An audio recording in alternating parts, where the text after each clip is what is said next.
Yeah, I just wanted to pick up very quickly to add to what Leon said on the question of stages. So you asked a question about before the problem of alienation in language that Leon had very neatly described. Is there not a stage before that where there's an alienation prior to language? I think the important thing to understand from Lacan's perspective is that the chronology or the sequence, when we talk about stages here, how we conceptualize those stages. So from what we might think of as a commonsensical biographical perspective, where a baby is born, a baby cries, it can't walk or coordinate itself. It slowly learns to develop some level of coordination. It learns to walk, then it learns a few words, and then very rapidly it starts to learn tens, hundreds of words a day and starts to speak and express itself, or maybe even express itself before words. Many babies now are taught sign language. They have that kind of rudimentary expression before they use what we talk about as natural languages, although, again, as Leon has already kind of pointed out, there's nothing natural in language at all. So that's the kind of the common sense biographical sequence. So in that sense, yes, absolutely, there is a period, whether we want to call that a stage or not. There's a time before the child starts to speak. But Lacan's point is that we are born already into what we might think of as an ambience of language, born into the sea of language. It surrounds us, and it surrounds us before we're born. So the child, think of yourselves, before you were born, your parents probably thought about you. Yeah, they probably created an idea of you before you were conceived. So you existed in language before you existed as an empirical biological entity. Now, you might argue there's not necessarily a correspondence between those two things. That's kind of not the point. The point is there was a fantasy of this child who's going to come into these parents' lives, possibly before the parents even met each other. Each individually thought of this idea of, however abstractly or however concretely, this child that they would one day have. Then, you're in the womb, your parents are talking about you constantly. As a parent, I can speak to this from my own experience, that, you don't wait the 9 months and then suddenly go, oh, baby, what are we going to do? You're thinking about it all the time. You're fantasizing about what the baby is going to be, whether it's going to be a boy or a girl, or have blonde hair or brown hair, or blue eyes, brown eyes. You think about the room. How are you going to paint the room? How are you going to decorate things? There's all this conversation going on about what the baby's doing right now, and you start to create this, oh, it's dancing. When, is it do babies dance in the womb, or do they simply move? And so you're ascribing all this phantasmatical stuff to the baby through the medium of language. So by the time the baby is born, it has already been in language for a significant time. The baby then starts to go through, and again, going back to this kind of commonsensical chronology, the baby starts to go through these developmental processes. But the point from which the baby can conceive of itself, so it may have experienced itself, and we assume, it seems fairly commonsensical, and science in its own discourse would support this, that the baby has experienced its own body. It looks like it's experiencing things, experienced in the world, but it will only be able to articulate, to join up that experience from the point when it can speak in language, when it has to some degree mastered language. So the idea we have of the before of language is, according to Lacan, necessarily posited from the after. So we actually start from the after and go back to the before, rather than start from the before and move to the after. So yes, I think you're absolutely right. There is that notion, there is that period, whether we conceive of it as in a kind of commonsensical, developmental psychological kind of fashion, where the child is born and then develops. Yes, there is a period before language in that sense. But from a Lacanian perspective, again, yes, there is a period before, but the chronology is inverted. For Lacan, the period before necessarily is projected backwards from the period we're in language, because we need language to have that conception, because you cannot, at least this is what Lacan would argue, you cannot conceive of things without language because conceptions occur. Conceptions are constructs, they occur within language. So yes, there is that immediate bodily experience, but that immediate bodily experience is already then wrapped in language and given a sense by language. Can we assume that that immediate bodily experience occurred before, out with language? Yes, we can make that assumption, and we make this assumption when we think of animals. Again, as Leon's kind of illustrated with his nice stories, so we can take the animal as an example, but again, what are we doing there? We're projecting onto the animal certain ideas that come from our understanding, which come through language, come through our education, come through what we've learned from science. The whole idea of, what a cow is. You don't have a concept of what a cow is unless you've got language in which to have a concept of what a cow is. So everything occurs from within language, but the chronology works retroactively. So it kind of brings on to the second question about, and for viewers at home, the second question related to, well, it was more of an intervention than a question, I think, because the idea that, well, I know what I want to say, I know what I mean. The problem with discourse isn't my relationship to language. My problem is my relationship to the other. Is that capture your point? That I know what I want to say. The problem is the other doesn't know what I want to say. And that's where things start to fall apart. Yeah. So again, if I can go back to this idea that we exist in an ambience or a sea of language, in order to articulate myself in language, this is really Lacan's point, I need to use tools which are alien to me, which are outside of me. So you may know what you want to say, but the only means possible to say that is something that exists out with you, that exists beyond you, that preceded you. You're using a bunch of words which have been in use for many years before you came along. So you have to use, but in a kind of non-Lacanian way, you have to use someone else's tools to say something about you. And it's in that sense that we experience an alienation. We cannot express ourselves in our own language. We have to express ourselves in the language of the other. I'm not sure that goes to your point. I think there is more to your point in the sense that if we're talking Lacan, we're talking psychoanalysis, we're necessarily talking or invoking the idea of the unconscious, which the idea of, I know myself, or I know what I want to say about myself, within a psychoanalytic context always falls down, because the classic Freudian response is, well, you may think that, but how do you know what you mean? So there's always that kind of rather cheeky get out clause there, that do you really know what you want to say about yourself? And I'm not sure where that discussion goes ultimately. But I just wanted to pick up on those points because they become, I think they're important points, and they feed into what I'm going to talk about as we move on.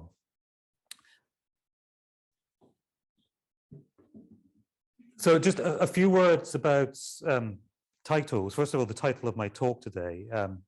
I called the talk today Stuck in a Revolving Door. And the idea of a revolving or a revolution will become very obvious as we move on.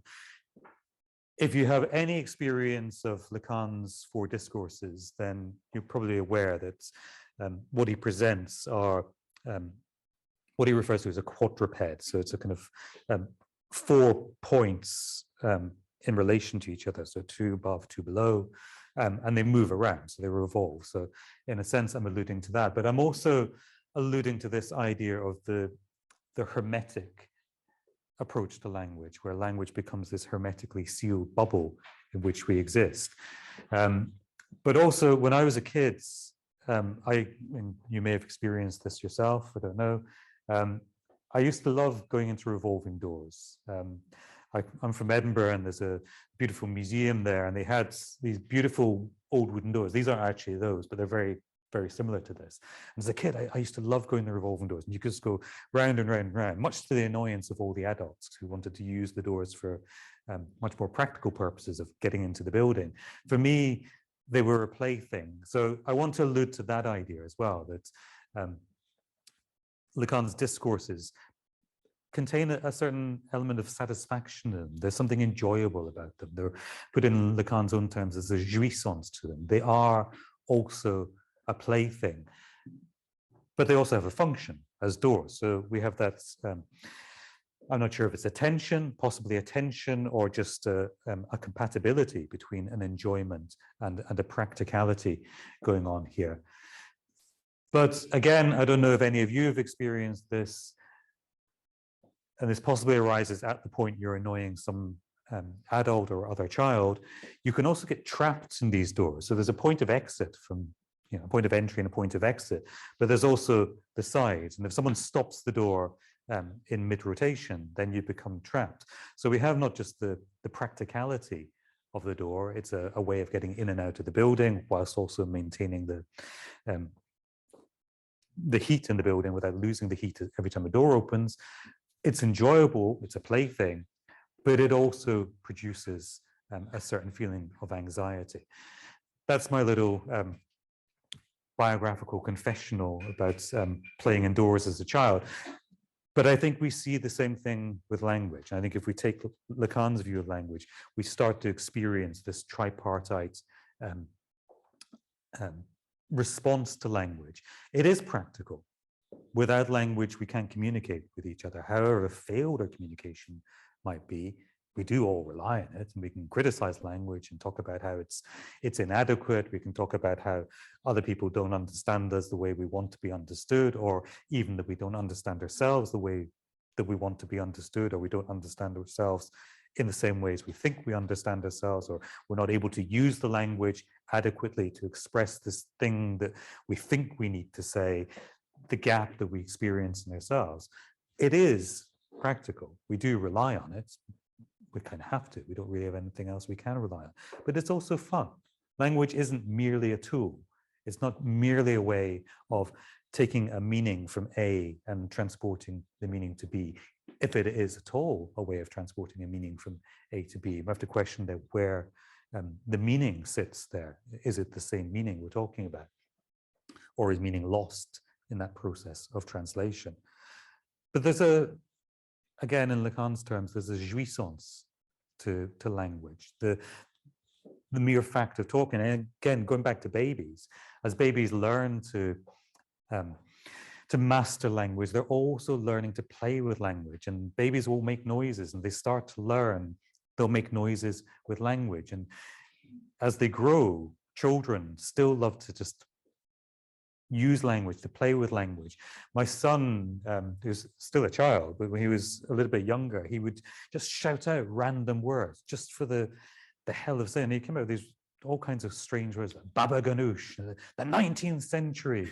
And he just liked the sounds of these random words that he'd picked up somewhere. And he didn't know what they meant. He didn't have a sense of a meaning he was trying to articulate from one person to another. He simply enjoyed the language. He simply enjoyed the creation of language from his body, the sound of the language, the feel of the language in his mouth.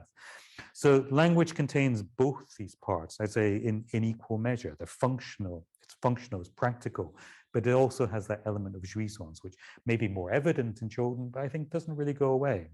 How many of you sing in the shower?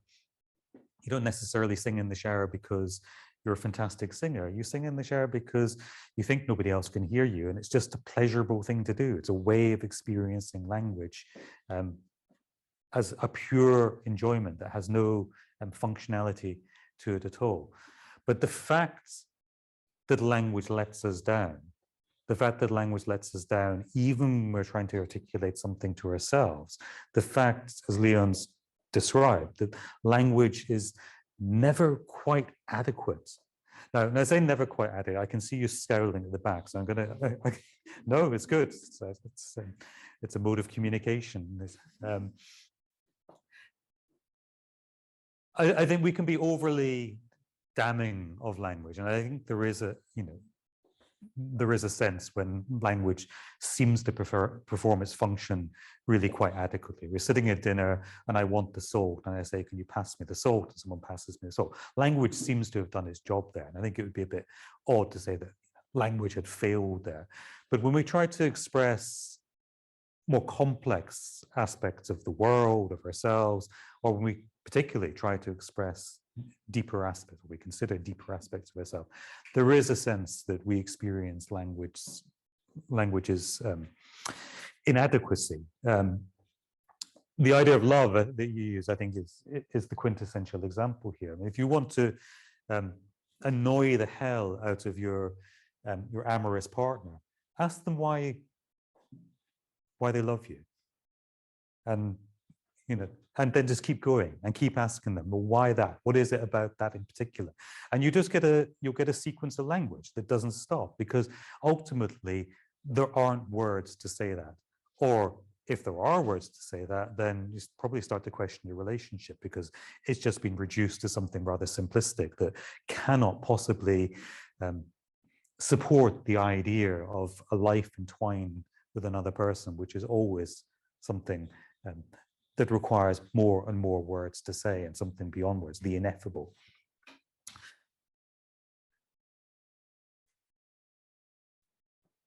And this produces an anxiety, this inadequacy of language. So hence the revolving door. It's practical, it's fun, and it's anxiety provoking. The other title that I want to mention here is the title of Lacans Seminar. Again, Leon has done a very nice job of contextualizing the idea of the four discourses. The four discourses arise they're often seen as arising initially in Seminar 16, but they arise most prominently in Seminar 17, the seminar that Lacan gave in 1969-70. So I hesitate there because I'm always useless with dates and end up getting things wrong, but I'm pretty sure it's 1969, 1970. Just a very quick word on the context of the seminar itself. Leon made the very important point that's, in some ways, obvious point, but I think it's an obvious point that's worth making in this context. Lacan was a psychoanalyst, and that's what he did. So in a sense, all of his teaching is about psychoanalysis. That's what he was trying to do. So he's giving this seminar, a seminar which goes on for 26 years. It's all about training analysts. But at the point when we get to Seminar 17, there is a shift in his seminar. And this really concerns the politics of psychoanalysis itself, that he started his seminar very much teaching people who wanted to be psychoanalysts. So it was about psychoanalytic training. But he, as he was wont to do, got himself into trouble with the psychoanalytic authorities, and there was psychoanalytic squabbles. We don't need to know the details of that, but the outcome was he ended up having to move his teaching, and he moved his teaching to the law faculty of the university. And at this point, partly to do with that change in location, but also partly to do with Lacan's rising stature within the Parisian intellectual world, people outside of psychoanalysis were starting to be a lot more interested in what he had to say. So the philosophers of Paris were interested in what he had to say. So by the time we get to Seminar 17, his audience isn't just psychoanalysts. It's psychoanalysts, philosophers, students, philosophy students, law students, other faculty members from other departments, Althusser being one of the key figures in Parisian intellectual life, who helped Lacan out a lot by giving him a place to do his seminar from. And I think this is an important little sidetrack in terms of understanding the seminar, because at this point, yes, when Lacan's talking about the four discourses, we should understand it as having a psychoanalytic, and by psychoanalytic, I'm talking about the clinic. So the clinic of psychoanalysis, where you have one person lying on a couch and someone else sitting behind them, listening to them, free associate. Clearly, there is a discourse of sorts at work there. They are discoursing while the analyst listens to them. And this is why psychoanalysis requires someone else, because you require someone else for there to be a discourse. If you free associate on your own, then there's arguments being made here, but people would say that doesn't work. You need to have the psychoanalyst. That's really the function of the analyst there, is to be the other person, or the imagined other person, even within that discourse. But the fact that Lacan's audience is not simply psychoanalysts pulls this seminar a little bit away from that pure discussion about clinical practice. And you can see very evidently in the seminar that Lacan is talking about stuff that's going on, not just in the seminar, the preceding seminar as well. Lacan is talking about stuff that's going on in the real world, in the social world. So I think there is already within the seminar itself an opening onto the social world, because Lacan is making that step himself and talking about the political events, talking about the students who are striking, the general strikes that are going on in France at the time, and talking about how we understand those bigger social discourses, which adds a complication to what Lacan is doing when he talks about discourse as well, because I think we need to understand discourse in two senses. There's discourse in the sense of a person producing or being the vehicle, depending how you look at it, the vessel for language, as in language speaking through people, and also discourse in that kind of wider, less concrete sense of the structures of understanding within society. So there's bigger discourses that allow us or prohibit us from understanding society in certain ways. And Lacan's point there really is that we have, because language is something that precedes us, something that is alien to us, what society does is it constructs certain ways of being able to say things. And we can see that very evidently in the way language works. That there are some things which are expressible in language and some things that are not yet expressible. I wouldn't say necessarily inexpressible, but things that are more difficult to express. We don't yet have the words for them. We don't yet have the constructions which adequately express them. And arguably, this is the job of poets, is to find new ways of pushing the boundaries of language and finding new ways of expressing things. But when it comes to the social world, we get locked into habits of thinking certain things in certain sequences, which is what language does. It articulates signifiers to each other and locks us into certain ways of thinking. So language in that sense becomes the prison house of our thinking about the social world. And one of the things I will argue Lacan is trying to do with his discourses is give us a tool through which to understand how those wider social discourses work. Now, there is a kind of obvious question here, is Lacan talking about the wider social discourses, or is he talking about the more let's say interpersonal discourses? I think he's talking about both. But I underline "I think" there, because I am very happy to be contested on that and shown to be wrong. It seems to me from my reading of the seminar, he's not talking about one to the exclusion of the other. At times he seems to be talking more about one, at times he seems to be talking more about the other, but the discourses themselves, as in his structure of discourse, seems to have that dual application. But you can question that and figure that one out for yourself. And I've not said anything about the title. So the title in French, L'Envers de psychanalyse, is often translated into English as it's officially translated into English as the other side of psychoanalysis, or some people would translate it as the inverse of psychoanalysis, which seems to be a curious title, the other side of psychoanalysis, the inverse of psychoanalysis. And this supports the notion that Lacan is talking about something outside of psychoanalysis at this point. But I don't think he really is. L'envers in French refers to the lining of a jacket. That's the way my understanding, I'm not a hugely accomplished French speaker, but my understanding is that's the most common way in which we would encounter this term in French.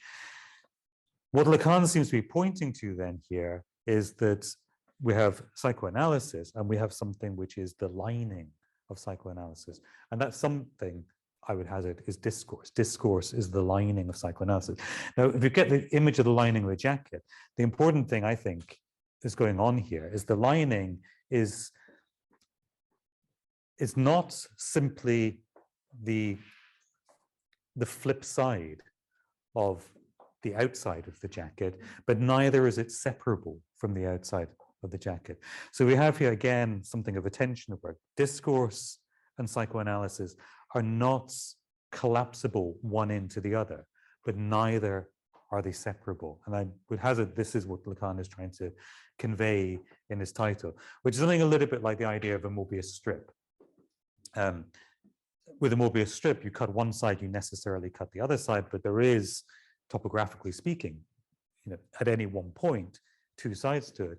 But it's impossible to distinguish one side from the other. So there's no point on a Mobius strip where you could say this is where it moves from one side to another, as long as you're going in that way rather than that way.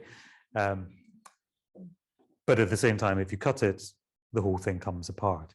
So I think, to me, that's what he seems to be trying to convey here with the idea of the title.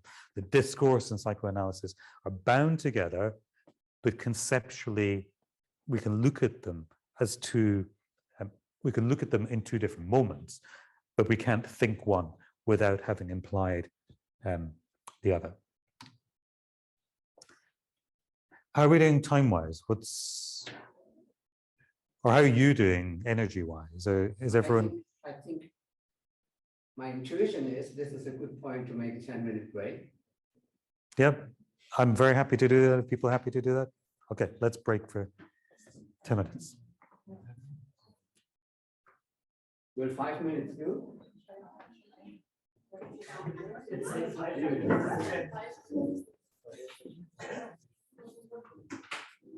Okay, I will resume at 6.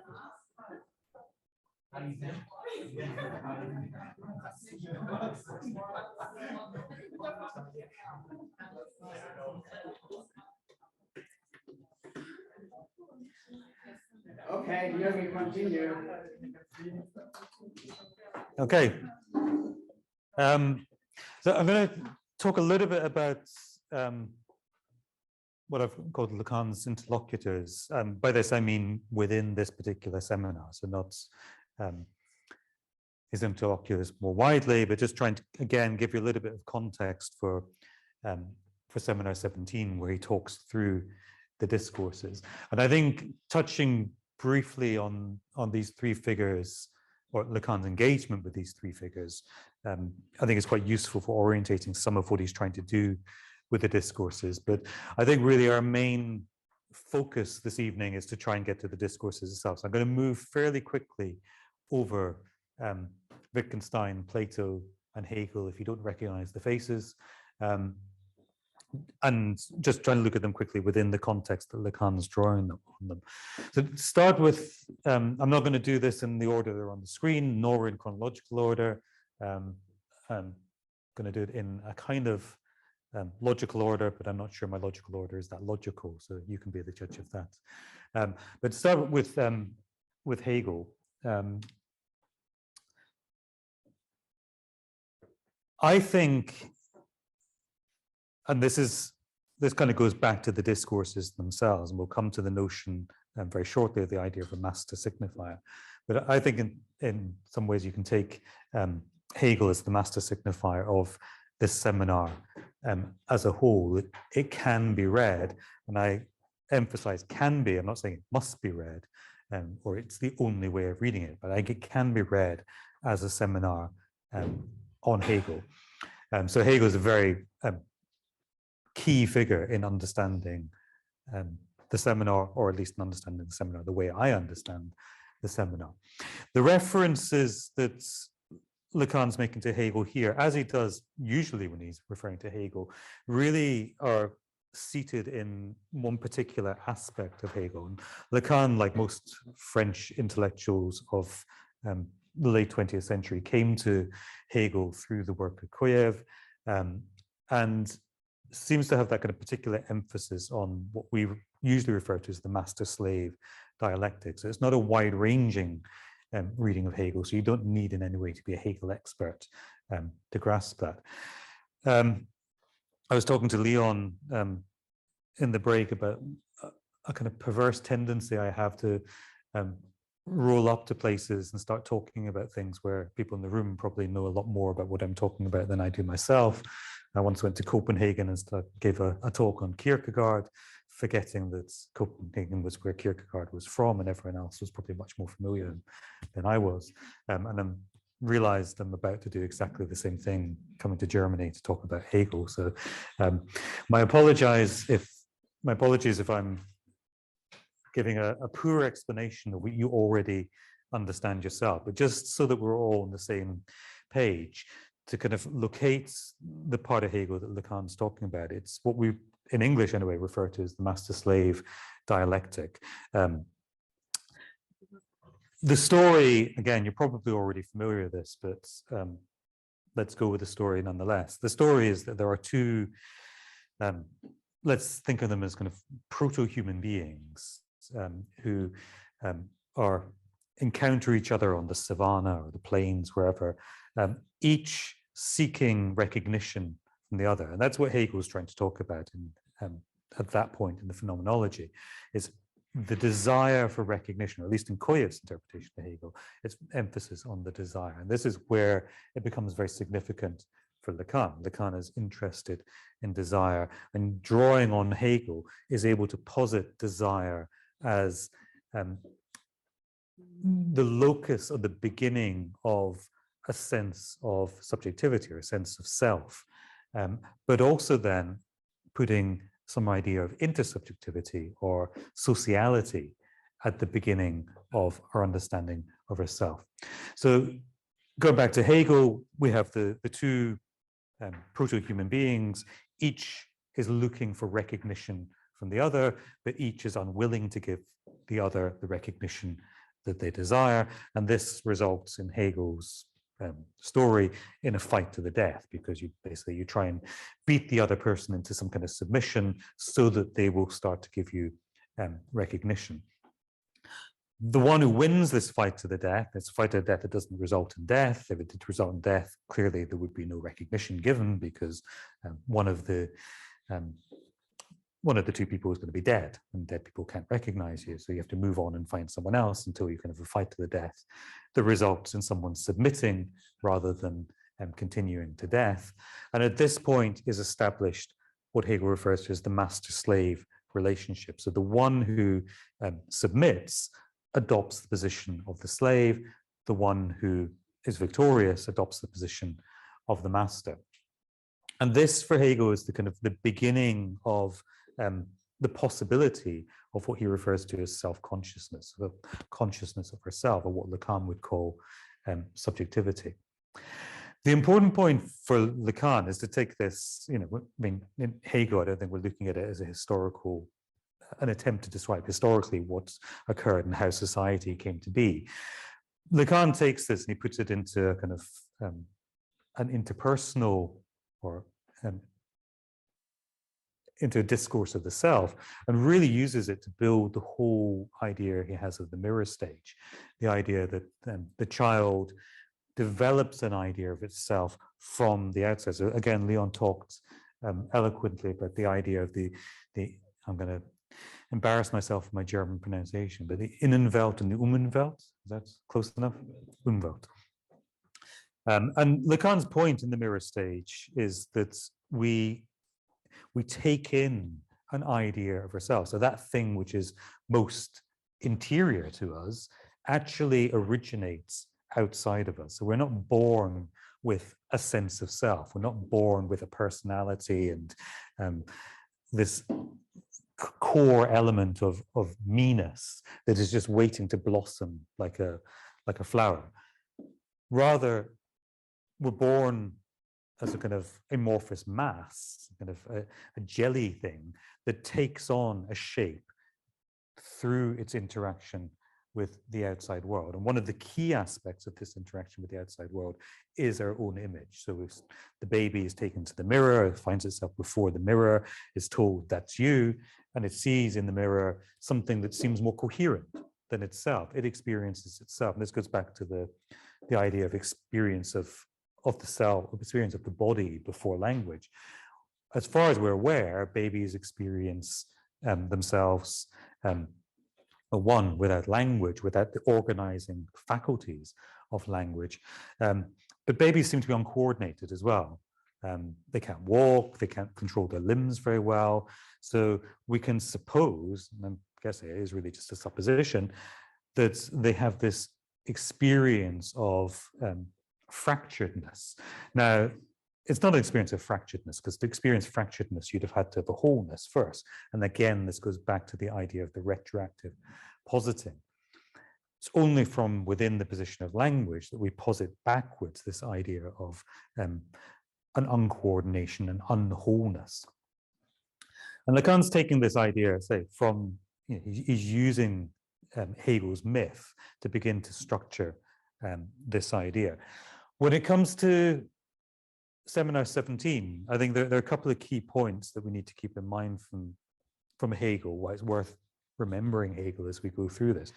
One is this idea that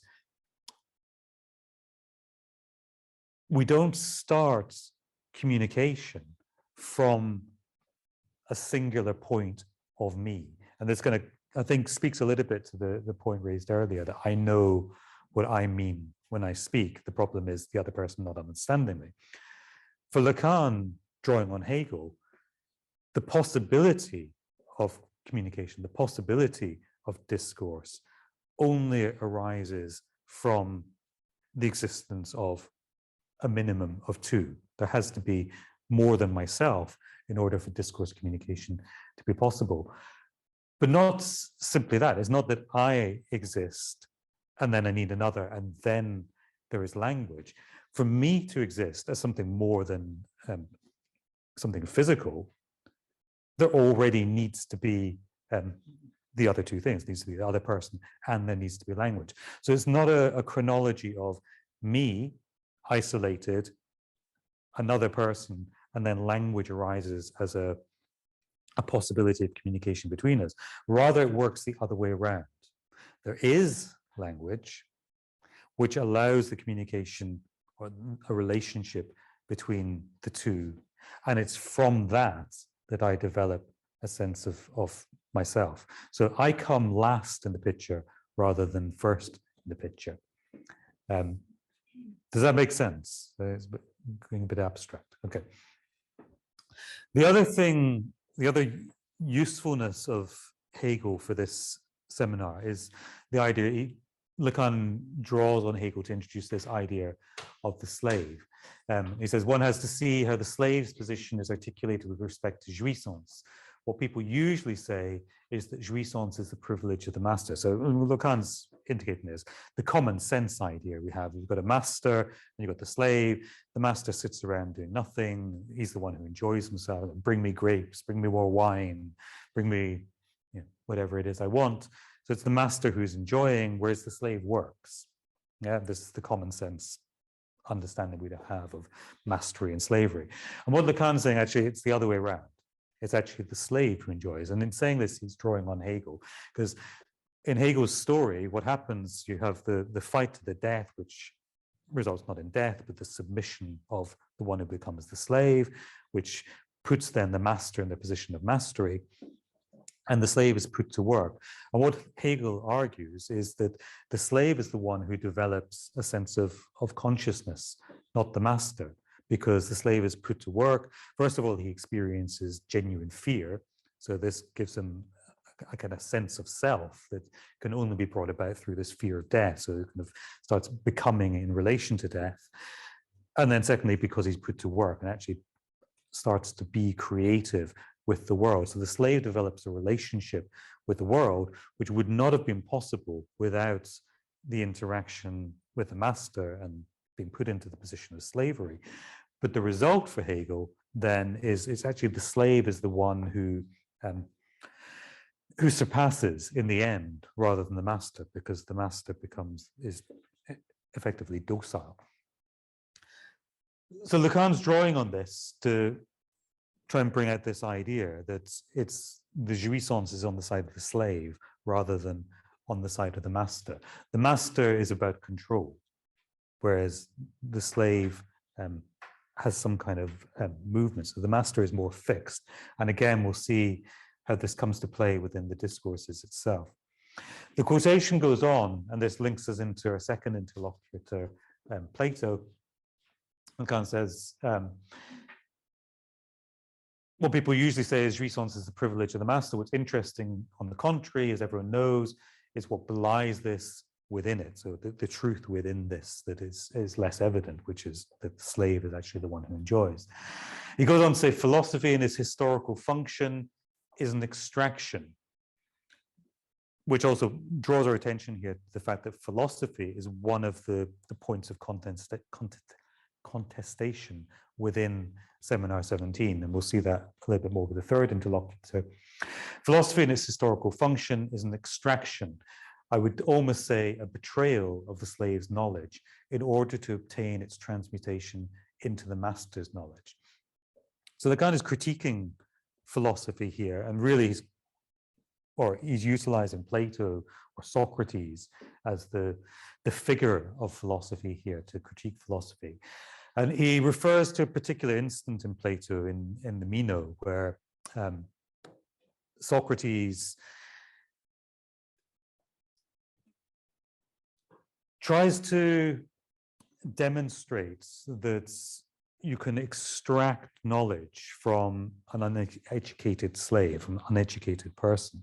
And the way I'd always understood this before I read Lacan, or I think the way it's commonly understood, is that what Socrates is trying to demonstrate is that education is, or education can be, maiutics. So maiutics is when you find the knowledge that is inherent in someone, and the function of education is to be the midwife of that knowledge. And this is how Socrates is often portrayed, and gives rise in pedagogical theory to the idea of the Socratic method of education, where you don't tell people what to think, you don't teach people by rote, but rather you extract the knowledge from people. Now, the problem in that idea of a maiutics is it assumes that we somehow have the knowledge within us already, as we're all kind of born with knowledge, or we're born with the basis of a knowledge which needs to be drawn out. So what Plato does, the example in the Meno, is that Socrates asks the slave to double the area of a square. And Lacan, I think, quite rightly points out that what Socrates is really doing is not performing some maiutics where he's extracting the already inherent knowledge from the slave. What he's actually doing is mocking the slave, as we say in English. He's taking the piss out of the slave. He asks the slave this seemingly simple question: how do you find twice the area of the square? And the slave adds on square, so he doubles each side of the square in order to get to twice the area. Now, I think we can probably all see visually, no matter how good or bad our maths is, that's the big square there is not twice the area of the small square, it's 4 times the area of the small square. So it's in this sense that Socrates is really just making fun of the slave. But through this error, Socrates is able to then help the slave come to the correct answer. There's a couple of things going on here. One, Lacan is making the point that there's a theft of knowledge here. What the slave is working from is not so much what we conventionally understand as knowledge, but what we'd say, at least in English, we'd call know-how. So the slave operates with a particular kind of knowledge, a practical knowledge, a know-how, savoir-faire in French. Whereas the philosopher is operating from what Lacan refers to as articulated knowledge, or what I would call theoretical knowledge. And what Lacan's trying to do here is show the relationship, but also the dissymmetry between these two ideas of knowledge. So the know-how, which we get from Hegel and Plato's stories, or from their writing, the know-how that exists with the slave is then, according to Lacan, taken over by the philosopher and translated into this abstract thought, which then is a thought that is divorced from the world. And that's really the important point that Lacan is getting to here. It's not that one form of thought is better than the other. There seems to be that suggestion in Plato that one form of thought is better than the other. But for Lacan, he wants to hold on to both forms of thought. They're clearly, I mean, no one has read Lacan without suspecting that he enjoys quite abstract theoretical thinking. Yet at the same time, there is always in Lacan's work a pragmatic dimension to it. It's about, as we've emphasized quite a lot this evening, it's about the work of psychoanalysis. That's what he's doing. He's not just pontificating on language, as I am. He's thinking much more practically about, how language works within the context of the psychoanalytic community. And, as I've said, within this seminar, how it works in society. So there's a know-how that's important to Lacan's thinking here, as well as the abstract articulated knowledge. So savoir, insight and wisdom, or theoretical knowledge, versus savoir-faire, know-how, or practical knowledge, as it's often referred to. The latter, which very much brings us to Wittgenstein. Again, one of the key interlocutors in the Seminar 17. Lacan's engagement of Wittgenstein here is very much and exclusively with the early Wittgenstein. He's engaged with the Tractatus, not with the later Wittgenstein. And any of you who are familiar with Wittgenstein will know there is a sizable gap, not just in years, but in thinking between early and late Wittgenstein. The Tractatus was, as far as I'm aware, the only full-length work that Wittgenstein published in his lifetime, and it was composed when he was really quite young. It's a very short work, and it's an incredibly dense work, worth having a go at, but it's not an easy read. It's only, at least in English, 80 pages long. But it's written in this very terse, logical style. And there's a kind of interesting reflection or connection between Lacan and Wittgenstein here. Wittgenstein, one of the reasons the Tractatus is so short, and arguably a lot shorter than it could be, is Wittgenstein refused to use examples. I think he uses one example in the Tractatus, but he doesn't use examples to illustrate his point. And my understanding of his rationale for that is that the examples would take away from the kind of logical purity of what he was trying to convey. And we see a very similar thing in Lacan. As Leon has already ably illustrated, Lacan uses these algebraic symbols, or mathemes, as they're sometimes referred to, rather than trying to explain things through images and examples. And again, I think for very similar reasons to Wittgenstein, that the possibly slightly more precise in Lacan's understanding. So Lacan was concerned that if he used examples and already existing words to describe his concepts, which he does do as well. He does use words. This symbol here of the S with a bar through it is commonly understood to refer to the subject, and he uses the term subject. But he moves in his seminars, as the seminars progress, he moves more and more towards this algebraic use of language.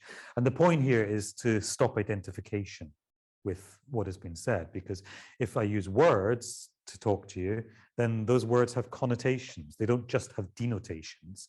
And those connotations will be your connotations. And again, this goes to the heart of what we're saying about language. Where is the meaning in language? If I say camel, then you think of a camel, but you think of your camel. You don't think of my camel. You perhaps think of a toy camel you had as a kid, or you think of a cartoon camel that you saw on TV, or you think of the camel that you had a ride on at the beach when you were in Turkey on holiday last year. Everyone has their own camel that they can refer to. It's not, the language doesn't convey any pure sense there. And it's this form of identification that Lacan was struggling to get away from. So this is why he introduces and utilizes these abstract mathematical symbols to try and convey things in pure, let's say, logical terms. Logical is maybe more appropriate to describe Wittgenstein than Lacan, but let's use that term for want of a better one. So there is a similarity between the two thinkers here in terms of how they're presenting things. The Tractatus is largely, I'm going to utterly bastardize Wittgenstein by trying to summarize the Tractatus in simple terms, which again, in some ways goes against what Wittgenstein himself was trying to do. He'd already broken it down to very few words and kept things as simple as he could. But it's really a discourse or a treatise on what can be said, what can meaningfully, or what can, put in Wittgenstein's terms, what can sensically be said, what can be said with sense. And it engages then with the relationship between language and reality. It's a question of what can be known in terms of what can be known with certainty, or what can be, possibly what can be said with certainty rather than what can be known, although there is a relationship between the two there. And ultimately, what it's concerned with is what are the limits of philosophy. Wittgenstein was largely interested in moving philosophy away from metaphysics. He thought metaphysics was nonsense. And he doesn't necessarily mean nonsense in a disparaging sense, but nonsense in the sense that it didn't say anything sensical about the world. So metaphysical notions or ethical notions, so for example, the existence of God, the meaning of life, what is good, these notions which had occupied philosophers for centuries, for millennia, Wittgenstein was arguing were beyond the pale of philosophy. And they're beyond the pale of philosophy because he argued that philosophy had to be rigorous, and in order to be rigorous, it had to limit itself to what could be demonstrably claimed, what could be demonstrably said. So he ties philosophy to a strict logic, and he works philosophy, he works backwards through the propositions, through language. So he reduces the world, in a sense, to what can be said of the world. And he says, and the whole of the Tractatus is contained within these 7 propositions. This is, in a sense, the whole of the book. It's the whole of his thesis. And all he does throughout the work is expand on each of these points with further sub-propositions. So he argues that the world is everything that is the case. But what he means by case here is something that can be articulated. So what is the case? A fact. Fact is a function of language, not a function of the world. Is the existence of states of affairs, which is to say it is elemental propositions in the world. And these are the things we build up any understanding from. And he goes through, I'm not going to go through all 7, but he gets to the end of his treatise, and he comes to this peculiar conclusion that if what he has logically been able to demonstrate through the Tractatus is true, then the Tractatus itself is nonsense. Because he's had to start somewhere, he's had to make these claims, he's had to kind of find a ground to build on in order to make the claims. And he ends up introducing what he is famously referred to as the Wittgensteinian ladder, which is the idea is if you get to, I think it's proposition 6.54, then if you've got that far, if you've been able to follow him up to that point, then you can throw away the ladder. So it's like climbing up a ladder to get, into the tree, then kicking away the ladder once you're up there.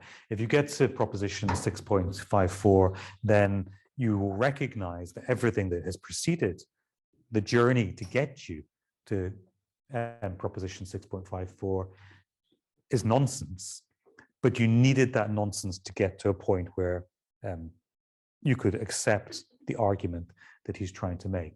And he ends, the seventh proposition is just a single line. So the book ends with this seventh proposition, which says, whereof one cannot speak, therefore one must be silent, which is really kind of encapsulating the conclusion of what he's trying to say here, which in some ways we could argue is also the premise he starts from. And there is an argument that what Wittgenstein's doing in the Tractatus is circular. He starts from the idea that language is what we have, and he ends with the idea that language is what we have.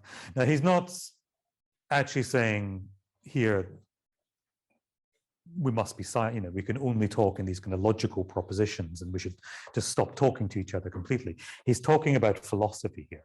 So when he says whereof one cannot speak, the one here is the philosopher. Everyone else can speak because people will speak and people will say all kinds of nonsense. And he's not trying to police the world against speaking nonsense.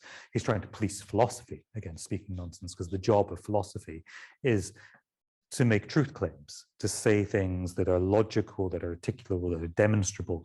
That, according to Wittgenstein, is what philosophy ought to do. The rest of us can carry on speaking, but a lot of what we speak will be fantastical, nonsensical, Wittgenstein's terms, nonsensical, or it will be senseless or nonsense, meaning either there's no point in saying it, or it actually ends up being self-contradictory or sort of, totally meaningless. What Wittgenstein then gives us is this, and I referred to this at the very beginning, this idea of a hermetically sealed relationship with language. The philosophy, the linguistic philosophy that Wittgenstein arrives at is sealed in on itself. And the only way we can get into the philosophy of Wittgenstein is by starting off outside of that. So this is why everything leads us to the point of the conclusion. Then we have to dispense with the ladder that took us to that conclusion, because it's sealed. There's no other way into it. Now, sorry, that's proposition 6.54 that I referred to. My propositions are elucidatory in this way. He who understands me finally recognizes them as senseless when he has climbed out through them, on them, over them. He must, so to speak, throw away the ladder after he has climbed up on it. He must surmount these propositions, then he sees the world rightly. I say, this idea that you need to have followed his thought. And one of the important dimensions of this, and we see something very similar in another one of Lacan's interlocutors, René Descartes. When Descartes, who Lacan is surprisingly uncritical of, I'd say really quite celebratory of, he keeps returning to Descartes as this kind of key moment in Western thinking. In Descartes' meditations, what we have is this thought experiment where Descartes tries to rid himself of all his learning, his teaching, everything he's learned from his education, his reading, the world around him, his senses, and reduce himself, or reduce his understanding, his thinking, to what he can know with certainty. And one of the key points for Lacan in reading Descartes is that Descartes writes in the first person. So when you read Descartes' meditations, he's not engaging in a discourse about something going on over there that you can kind of understand in the abstract. And the conclusion that Descartes arrives at is, I think, therefore I am. He doesn't come to the conclusion, you think because you are, or he thinks because he is, or she thinks because she is. It has to be articulated in the first person. So Descartes' conclusion is that Descartes exists because Descartes thinks. If you want to get to the conclusion yourself, you've got to have gone along with him. You've got to buy into it with him. So there's a personal level of what's going on here. It's not simply abstract philosophy. We actually see something very similar, although Wittgenstein's is very much an abstract philosophy. What Lacan detects something very similar going on in Wittgenstein. He's asking you to not simply understand the arguments, he's asking you to have gone with him. So there's something kind of personal brought into it here. You have to have followed him. Now, I'm not suggesting that this is something that Wittgenstein is trying to communicate. It's something that Lacan is reading into what Wittgenstein has communicated, the fact that he puts himself into this, which is to say then this hermetic bubble of language that Wittgenstein has supposedly succeeded in constructing actually has a gap in it itself. And the gap is the articulation of it, and the articulation through Wittgenstein himself, as Lacan would put it, as a subject. And he ends, as I say, with the seventh proposition, whereof one cannot speak, thereof one must remain silent. And Lacan then says, thus for Wittgenstein, the world is supported only by facts, no things unless supported by a web of facts, no things, moreover, but that are inaccessible. Facts alone are articulable. This fact that it is day is only a fact by virtue of that it's being said. Which kind of speaks to the point I'm making. What Wittgenstein has constructed is this impenetrable hermetic bubble of language. And Lacan's drawing our attention to the fact that it's not only that the fact claims or the propositions that Wittgenstein is talking about our language can only exist, or only accessible insofar as they are articulated in language, but they also need to be said. And the being said then involves something outside language. So we have this idea of, and it's within the preceding seminar, seminar 16, that Lacan first introduces this term, the speaking being. So it's not simply speech as an abstract. There always needs to be the being who is speaking as well. Language doesn't exist on its own. Language only exists when there are people, entities that engage with language. And there's a fundamental point that Lacan's trying to make about the functioning of discourse. We cannot look at discourse in the abstract. We can only look at discourse as it exists between people, because a fundamental element of discourse is meaning, and meaning doesn't exist in the language. Meaning exists in the people who ingest the language. This is a slightly random one, this. I happened to be reading Samuel Beckett when I was preparing this talk, and this passage just jumped out at me and seemed to be quite pertinent here. In Beckett's Company was written, I think about 7 years after this seminar, so this is not something that Lacan was referring to, but he does begin the preceding seminar, seminar 16, which is the seminar where he begins to articulate these ideas of discourse. He begins that seminar with a reference to Samuel Beckett, particularly to Beckett's Endgame. There's a kind of an idea here that's present in a lot of Beckett's writings. The particular novel that this is taken from, Company, is one of Beckett's later works, and it concerns this this being, this person who's floating on their back in the dark, and all they can hear is a voice. And